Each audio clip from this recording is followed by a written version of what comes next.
great to hear you guys again.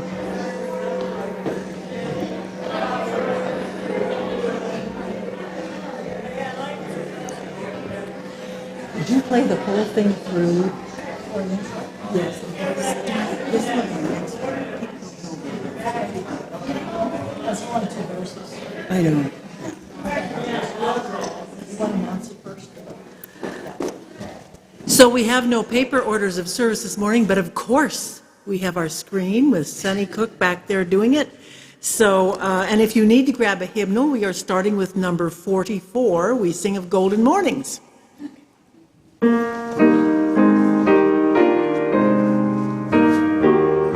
Please rise if you will.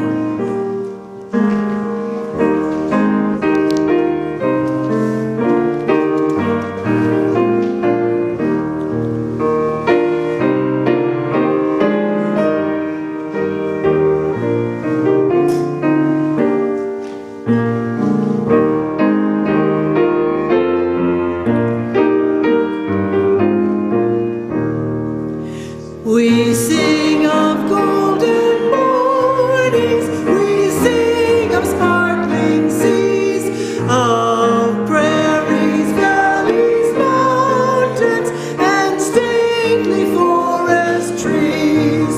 We sing of flashing sunshine and life-bestowing rain, of birds among the branches, and springtime come again. We sing the heart courageous, the youthful eager mind. We sing of hopes undaunted, of friendly ways and kind.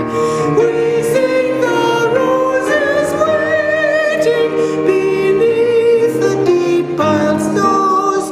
We sing the earth's great splendor, whose beauty round us glows.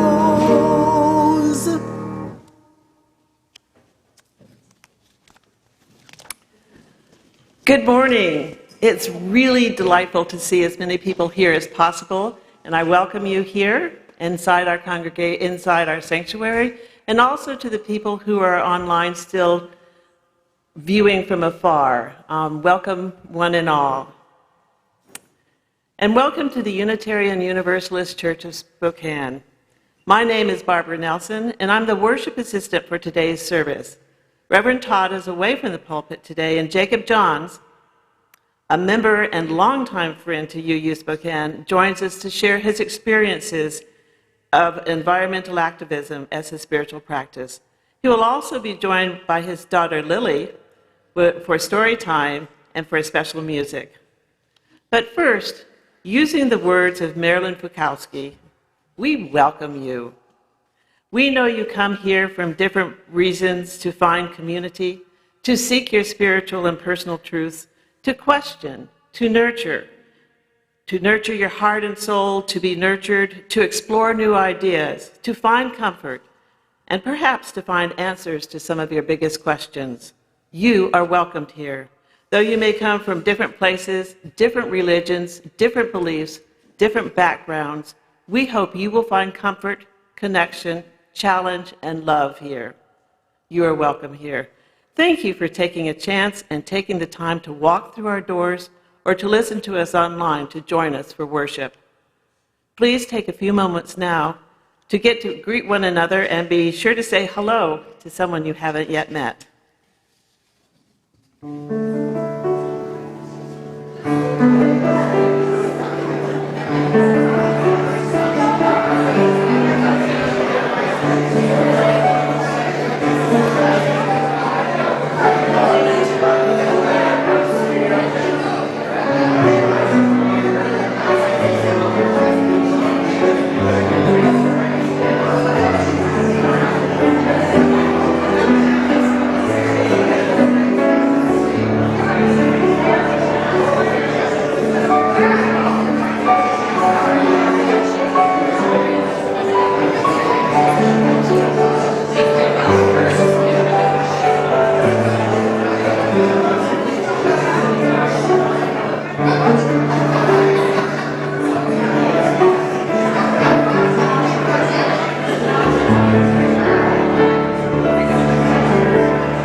We'll have more time to greet one another after the service today and to share our stories and meet one another again.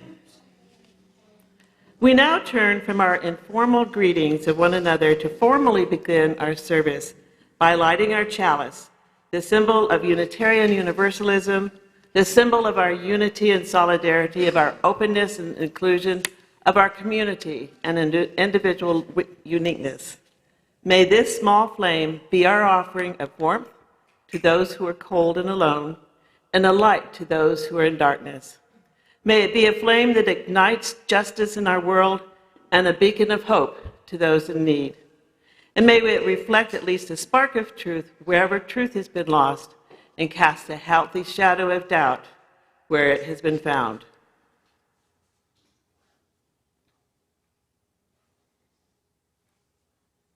All water is one water. Water unites us, shape-shifting as it goes on in its unending cycle. The stream we gather by unites us with all the waters of the world, for all of life depends on water. That's why this common, everyday element on which our very lives depend is sacred. In our thankfulness for water, let us remember to honor, cherish, and care for it, for our own lives, for all of life, touched by water, and for those who come after us. Those words are from UU Worship Web by Mel Hoover and Rose Eddington. Stand now as you're willing and able to join us in singing hymn number 175. Thanks. It's We Celebrate the Web of Life, and you can access words on the screen or in your hardback gray hymnal. Michelina will play it through because this is one we haven't heard lately very much.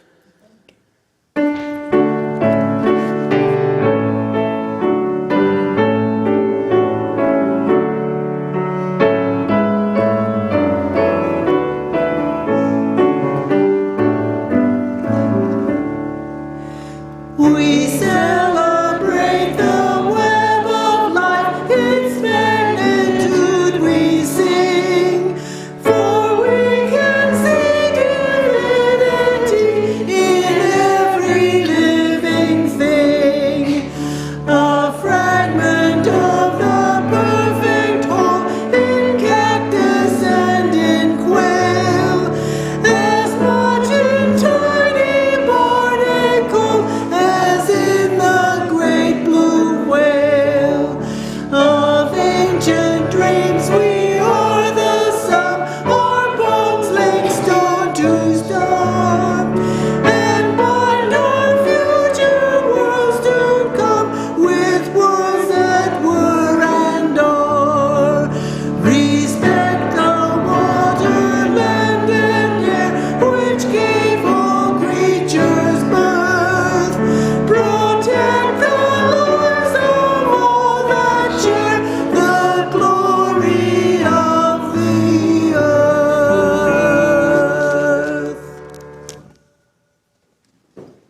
Now it's time for a story of all ages with Jacob Johns and his daughter Lily.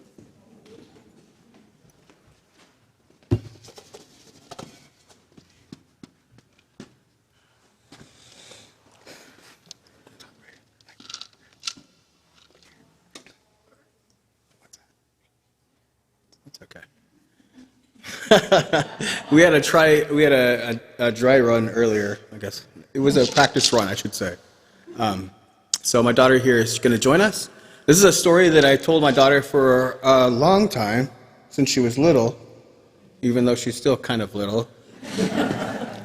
This song is about Iatoy, so we're Alkimarantham, and there was a spiritual teacher for the Alkimarantham, and for the Altham people, there's a symbol called the man in the maze, and this is the path of life that we walk. And Iatoy is the man that's inside the maze. He was a spiritual teacher for the Altham people.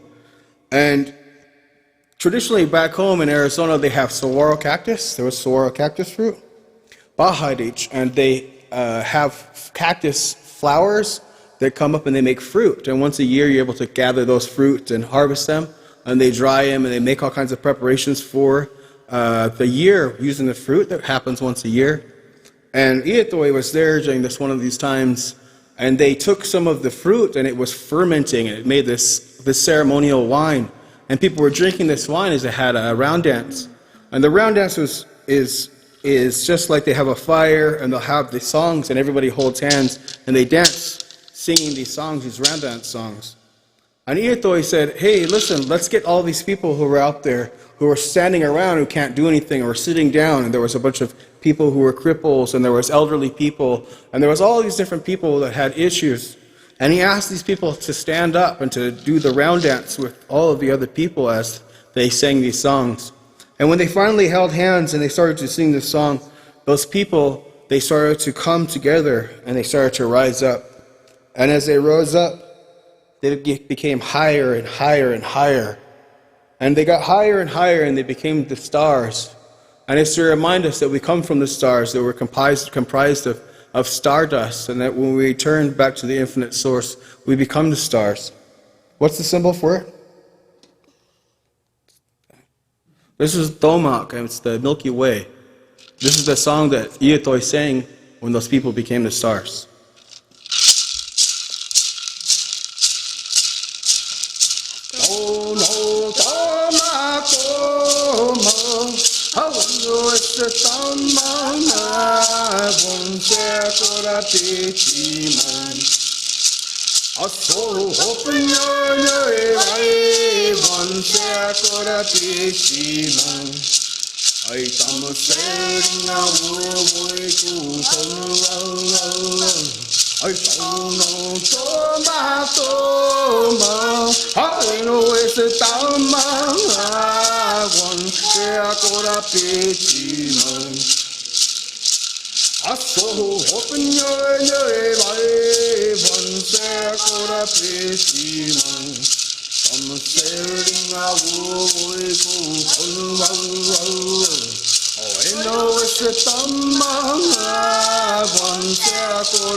Jacob, Lily, that was great.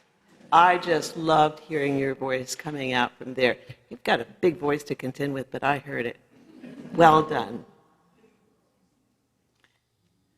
We now gratefully give and receive this morning's offering, which sustains this community and its mission to the larger world.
Beautiful, Michelina. Gorgeous. Each time we gather as a congregation, there are always those who are with us in our minds and hearts, and who we want to wrap in our love and care. I have not received any information from the office of somebody who may have passed away or in just needing some extra prayers, but we also will light more candles for those who are in our hearts today.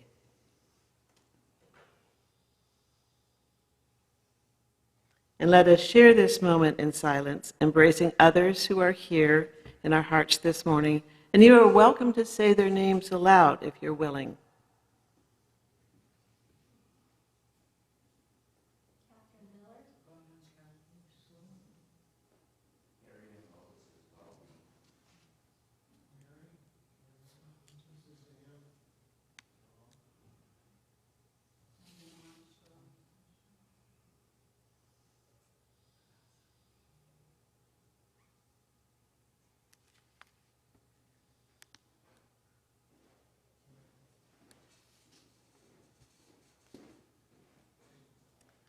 Those named aloud, and those remembered in silence, and all those who are suffering elsewhere in our world this hour, we hold in our community of compassion.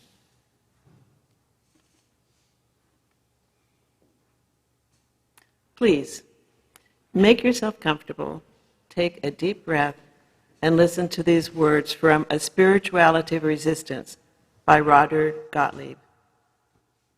We have feelings of peace or joy.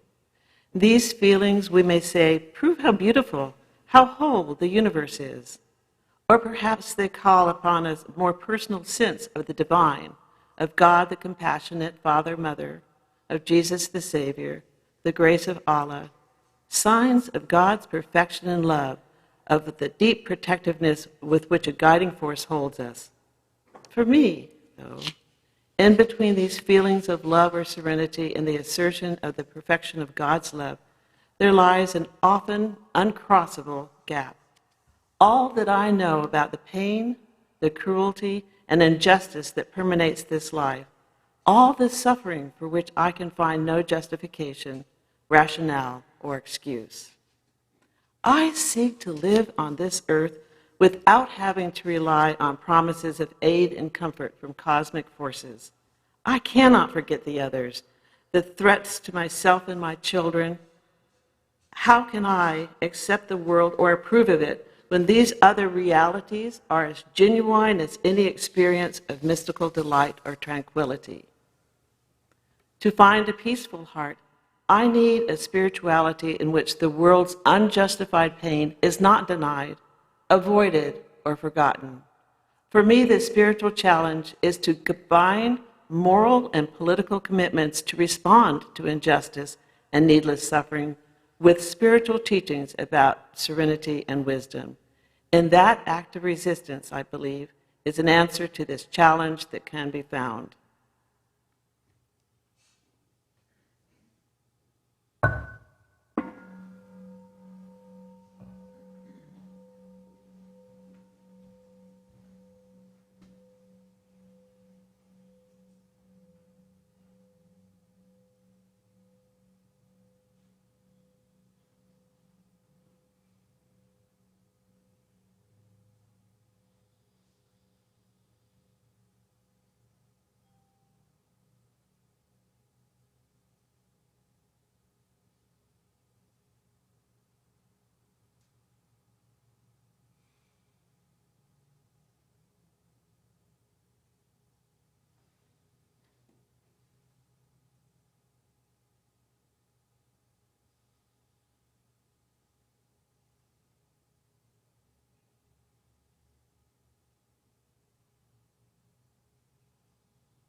let us move out of this moment of reflection and meditation to some really amazing music that Jacob Johns,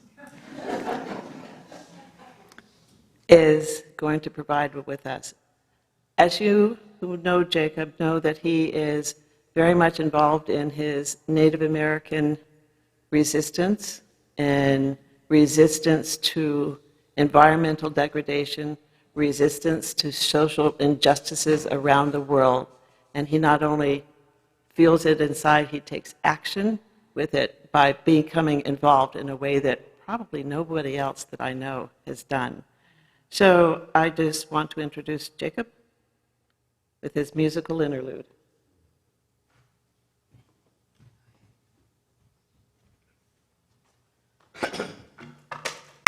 This drum represents the heartbeat of the planet. We're on Mother Earth.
I told Jacob I would give him a few minutes to catch his breath after that before he gets into the sermon. But I do want you to know that Jacob really speaks from his heart, and the drum as the heartbeat of the earth was a really powerful message that he can give to all of us. And so, again, at when he said this might feel like a Jacob John show, but you know what? He has a lot to say to us. So he is going to be our guest speaker today, too. Are you ready? Okay. Okay. We tried to do it before where there was no break between, and I was sort of out of breath, which I still kind of am. My name is Jacob Johns. I'm a member here. I've been an official member, I think, of the UU for about 6 years. I signed the book, I think it was 6 years ago. So I'm official. I think it's important as a UU to find, or as somebody of like mind, to find community like the UU, to find folks who are logical, who like to have community, who are free thinking, and encourage that type of self-exploration and a space that allows us to connect. I'm a community-supported organizer, which means that I do organizing. I do a lot of frontline organizing around the intersection of environmental justice and social justice, in all forms, on different variations of this type of intersection. I've been doing this type of work for 5 years. The day after Trump got elected, actually. So I've still been doing this. I've been doing this for some time, and I find it like it's a calling. It's not really a calling. It's about logic, and that we need to do something now. We need to do something as humanity. That we need to stand up for the future of our shared future, the future of humanity. We need to do something for the future of our children, our grandchildren, our great-grandchildren. That we reached a tipping point, we're beyond that space, and now everything that we do has a drastic impacts on the future that we share together as human beings.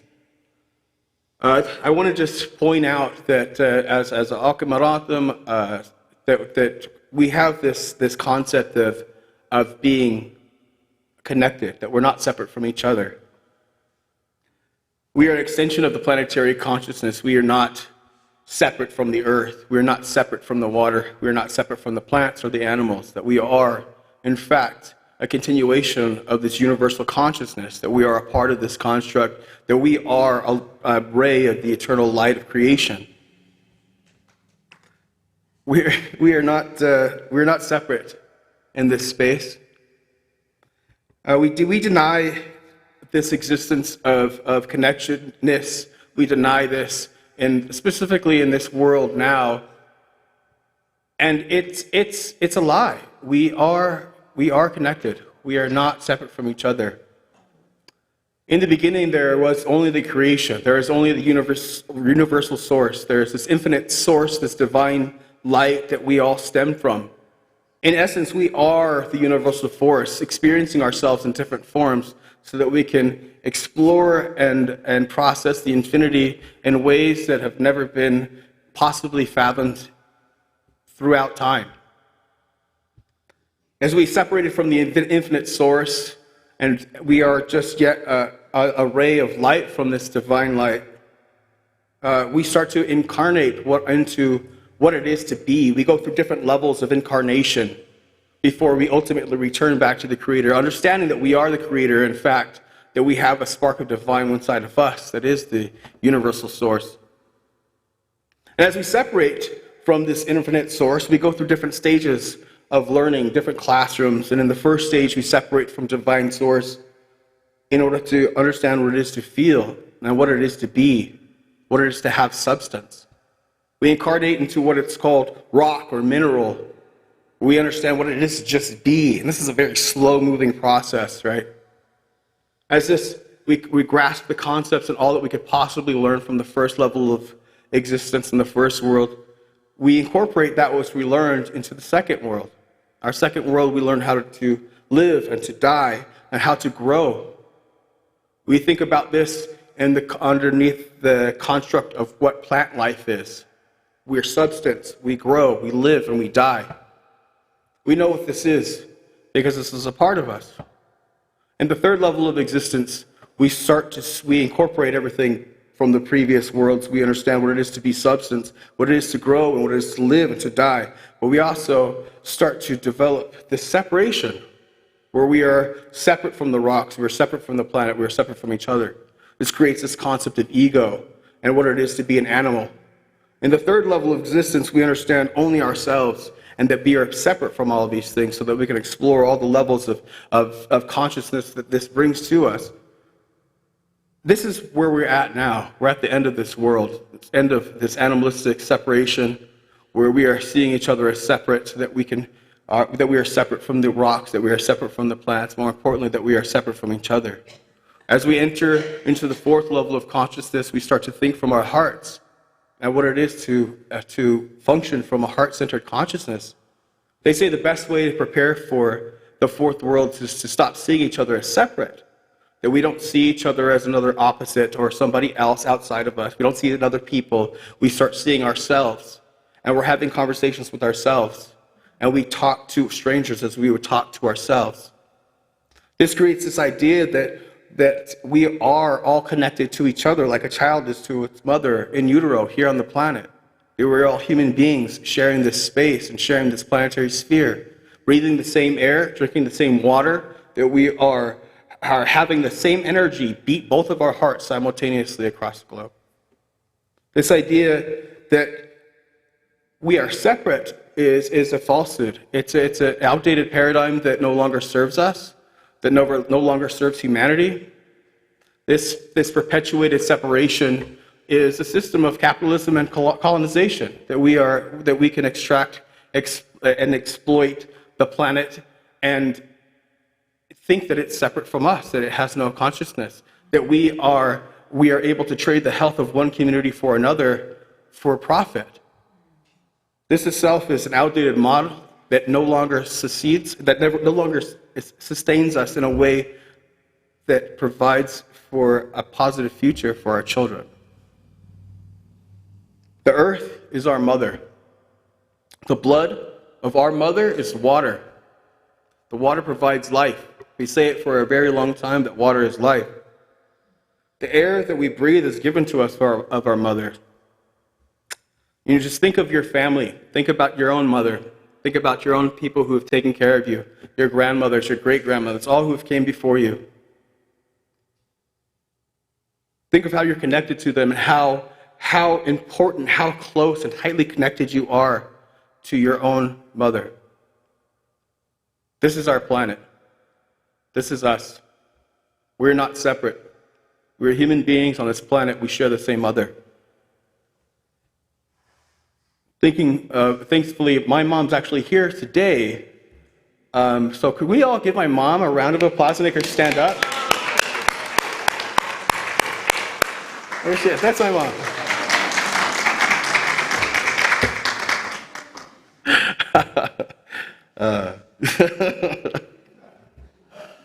So it's really helpful to have this connection with your mother. You're able to feel what it is.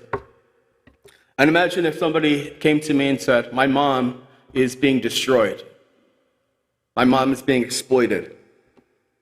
Her blood is being poisoned by corporations for profit. Her air and lungs are being destroyed. What do we do? What would you do in that situation? This separation concept is an outdated paradigm. If somebody told me that my mom was being destroyed, that she was being hurt, and that the only person who could hear her crying was a certain few, what would we do to amplify that voice? When we think about the environment through this spiritual lens, and think about the way that we approach the world, it's a no-brainer. This is a spiritual practice. When we talk about environmental activism, we talk about saving each other. We talk about saving humanity as a whole. This is not a complex thought. We are literally fighting to save each other. We're fighting to save other people. I mean, it makes for a joke because you think, 2 + 2 = 4, but a lot of people are like, I don't know, what about 5 though? Like, what does that even mean? I don't get it. But when we realize that our shared future is at stake, and that our children's future is at stake, and our grandchildren and our great-great-grandchildren is at stake, and we understand this, what are we going to do about it? Literally, this is happening right now. They talk about we've reached a tipping point, and it's just 10 years off. It's like, no, we have passed that tipping point. We're no longer talking about climate change. We're talking about fighting an impending climate collapse that will destroy all of humanity as we know it. That's what we're talking about. Those are the realistic things. And if somebody came to me and said, my mom is just being destroyed, she's just on the verge of death, what would we do? Years ago, when the Standing Rock Sioux tribe put out a warrior call and asked for people, warriors of all nations, to come and stand with them on the lines, the Dakota Access Pipeline, I came. I went out and I said, yeah, that sounds cool. I'll do that. I was working for the Democrats. I have a background in organizing for the Democratic Party. We had a very successful campaign. We were doing really well. And they said, hey, you guys can get a week off. So people are going to like Florida, they're going to Hawaii, and I was like, I'm going to go to North Dakota. Like, for what? I was like, for the water. Like, what are you talking about? But I think it was really important. You know, when I went there, it was just Native Americans at this point. There were tribes different coming in, and they were doing all this different stuff. And all these different tribes got together, and they were in prayer. They were in a space that was just about prayer and protecting the water, protecting the Mother Earth, protecting each other, trying to broadcast this energy that is transcending time and going to a future point where we're able to draw in a livable future and bring that moment into reality. I think it's difficult because once I was there, I was pulled into a life that I was never able to escape. We're compelled to be in these spaces. We're obligated as people who are aware to be drawn to these places and to speak for the voices that need amplification. I think the concept of doing environmental activism as a spiritual practice is a no-brainer.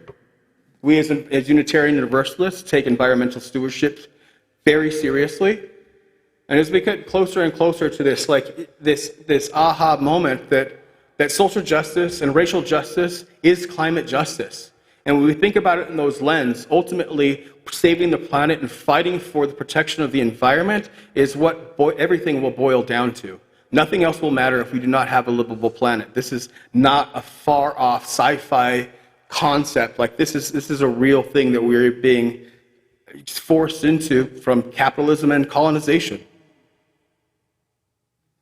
And when we talk about, this concept of Native American spirituality, and they've used all the parts of the animals and all this stuff, it's not this grandiose, hypothetical, this concept of Native American culture that, yes, at one time, it's like, no, this is a real thing. This is praxis taking place in real time. And this is what it means to walk the talk and be there and when there is a call. I was at Standing Rock and Sitting Bull, who I painted down here. You can see him. I don't know if y'all can see him. So this Sitting Bull, I painted this. Sitting Bull is buried on Standing Rock. He was killed by police. And here's a quote from Sitting Bull, I think that was very important, where he said, let us put our minds together and think about what life we can make for our children. He said, let's put our minds together and think about what life we can make for our children. Thinking about life in the future tense, thinking about what we can do for future generations that we have never even met before, this is where we need to be operating from. We're thinking about space and this future generations who are only a possibility out of the infinite source need our help. They need it now. Not yesterday, not 10 years from now where all of this stuff is happening. It's important for us to remember that colonization and capitalism keep us separate. It's important for us to remember that money you cannot eat, you cannot drink oil. Profit means nothing in an unlivable planet. It's not okay for us to destroy our mother and destroy the one who gives us our life. There are forces out there that believe the system itself is not broken, that we have just too many people on the planet. This is a real thought process for a lot of people who are in power, and this is a scary thing, because there's always space for more. Life will always find a way. And without going too much into ranting about colonization and capitalization and the system and the man, I just said I want to rise above, because as we talk about these levels of existence, these levels of consciousness, we have to pull ourselves out of the fourth world. We have to pull ourselves out of a heart-centered consciousness. not as a negative thing, but we have to rise above and stop thinking from emotion. In the fourth world, we want to give because this is us. You are me, I am you. What you need, I got you. But we have to rise above because there's a time and a place to give. Sometimes giving hurts people. We have to rise and above and logically be able to choose when we act, when we can move forward from a place that's void of emotion, so that we can logically act from a space that provides the necessities that we need as human beings. I think it's difficult in a world full of lower level consciousness where people just take and take and take in this egocentric world, and we're giving. We get sucked dry. Think about a social worker who's been doing social work for 40 years, right? No offense to any social workers in the I see some people over here like, oh, they're talking about you. But we think about it in these terms that we have to logically be able to choose when it is a time to give, and more importantly, when it's a time to say, no, this is for me, we need this. You cannot draw water from an empty well. And it's important for us to be logical in this space, especially when we're in such an emotionally responsive world. You think about my daughter here, who's a very young child. Sometimes she gets angry, and it took me a long time to realize that you can't get angry back at angry. You can't respond with emotions over emotions. You have to separate and say, okay, we need to be calm. We need to be logical in this space. And it's important for us to also remember that as we start to evolve into a higher logical fifth level of consciousness, that we are bombarded by all these possible futures, right? If we think about it in a space of understanding that there's an infinite amount of possibilities, we get bleed-throughs where we're seeing all these potentials of things that could possibly happening all the time. And it's important for us to remember that we don't need to absorb any longer. Absorption is no longer going to feed us, that we can no longer absorb the emotions and absorb the needs of others so that we can fill it out, that we need to more importantly emanate. We need to emanate a beacon of light, emanate that which we desire, more importantly that which we need, and collectively as humanity, which humanity needs. And what humanity needs is a livable future that is powerful for our children, that is powerful for our grandchildren and our great-great-grandchildren, and people we cannot even fathom. We need to grab onto that future and emanate that energy. It's really important for us to focus on a future and work backwards from that space into the present moment. We are constantly bombarded by images of this dystopian future. Zombie movies are very popular. Post-apocalyptic sci-fi things are very popular. Like how many things we see all this stuff. We're constantly being bombarded. Well, when the end comes, the end of days, we have the power now to actively walk back away from the edge and step away from this destructive path that is going to lead us to apocalypse. We can act now, and we can walk back towards the good path. The path that creates a livable future for all of humanity. And when we start to see how interconnected that we are to our own mother, as siblings here on this planet, as human beings, we cannot ignore the cause. It's not sustainable. I think it's important, one of the practices that I have, whenever I'm feeling really tensed out and really bombarded by all the stresses that life brings, is to take off my shoes, take off my socks, walk barefoot on the earth. And remember that we're not separate from the planet, and that we have all the strength of our planet, of our own mother beneath us, and that we are the voice of the planet. We are the voice of our own earth. And if we are not going to speak for our earth, then we don't deserve to hear. I think it's really important for us to open our hearts in this way and listen to the call of the future, the call of our Mother Earth as we move forward together. The future is calling now. Recently I came back from a trip out to Minnesota. The Dakota Access Pipeline, which was a dirty fossil fuel infrastructure project that was pumping tar sand oil particulate from Canada, is operational now. But there's another pipeline that's being put through northern Minnesota called Line 3. Line 3, just like the Dakota Access Pipeline drilled underneath the Missouri River, is going to drill underneath the Mississippi River, which is the lifeblood of a vast majority of America.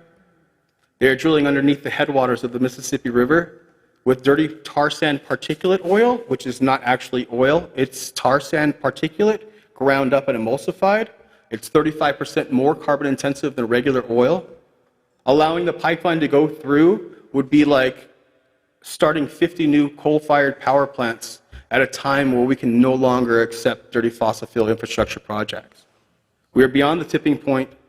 This is a very serious moment in time, and this is the climate fight of our lives. The Line 3 threatens indigenous sovereignty. We talk about being anti-racist. We talk about, social justice. That these are all interconnected.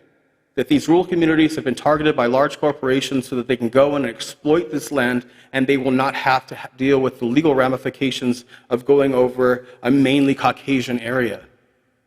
Enbridge itself is a Canadian company that transports dirty tar sands oil from Canada.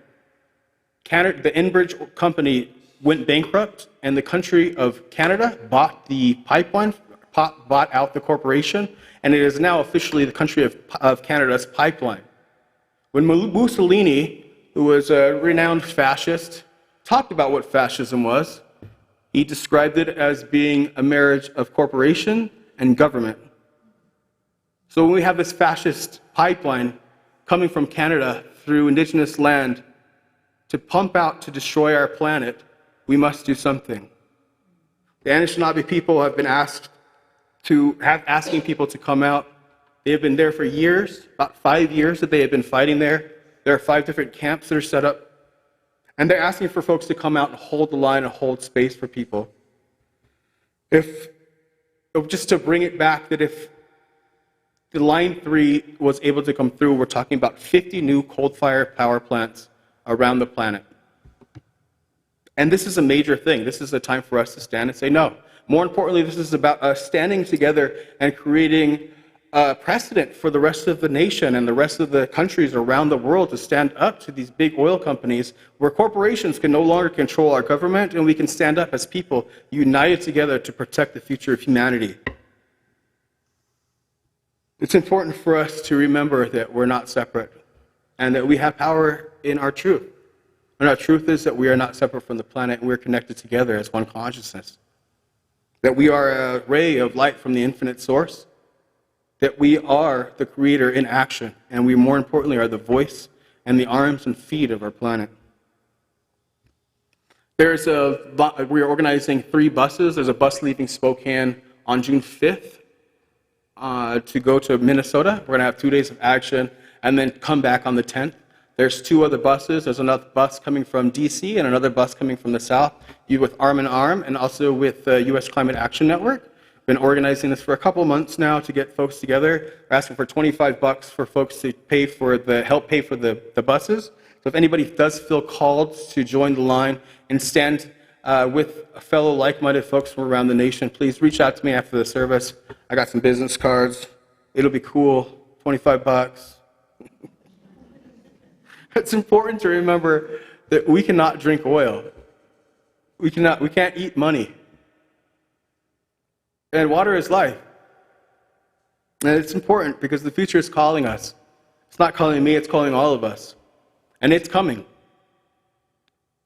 And I'd like to just end one time here about being a UU. One time, a couple years ago, I don't know, 6 years ago or something like that, I came to church and I left my shoes. I forgot my shoes. I showed up barefoot, and I was like, already here, and I thought my shoes were in my car. They weren't. And I was like, well, I'm just going to go in anyway. So I came in and I did the service.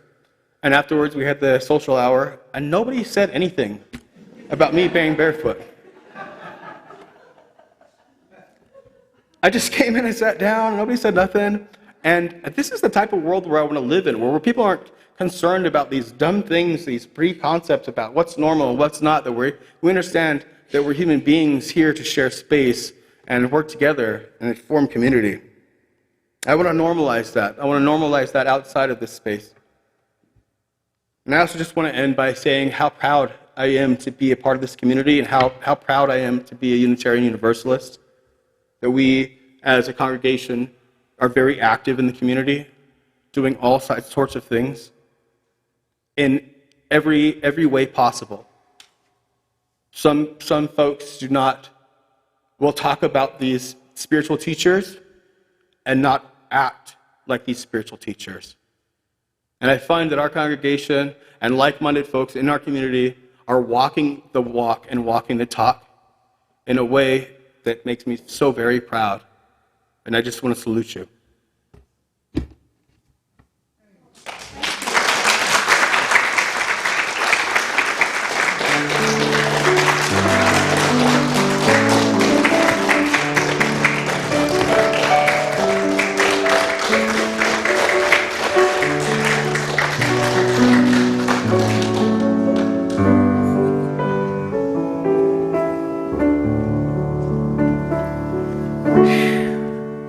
Well, let's follow that with a, I think, wonderful song. And this is the song that actually demonstrates the connections that Jacob's been talking about this morning. It's a Scottish tune, and the words are from a Catholic saint, Saint Francis, and it talks about the earth. So there you are. It's number 1066 in your turquoise hymnal. I don't know how many are out there right now. But of course, the words will be on the screen. 1066, O Brother Sun. Sing loud.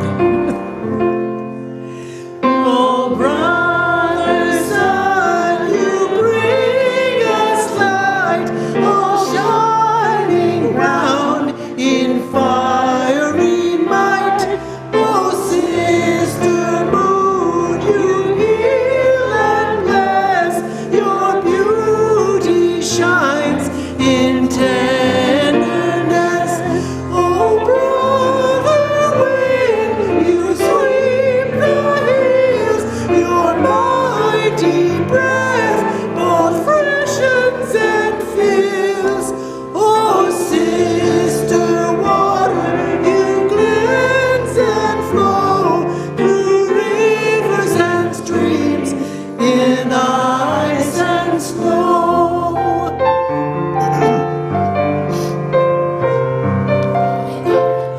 Oh, brother fire, you warm our night with all your dancing colored light. Oh, sister earth, you feed all things, all birds, all creatures, all scales and wings. Oh, sister death, you meet us here and take us to our God so near.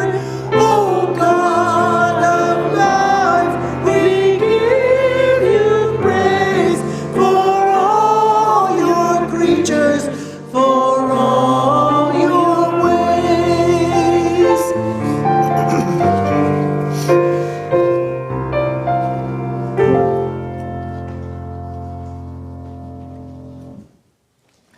Our closing words today are by UU ministers, Minister Maureen Killeran. No matter how weak or how frightened we may feel, we each have gifts that can make a difference in the world. In this coming week, may you do at least one thing to support the broken, to welcome the stranger, to celebrate what is worthy, to do the work of justice and love. Be strong, be connected. Each day act, so you may be a little more whole. Amen. Blessed be, salam alaikum, and shalom.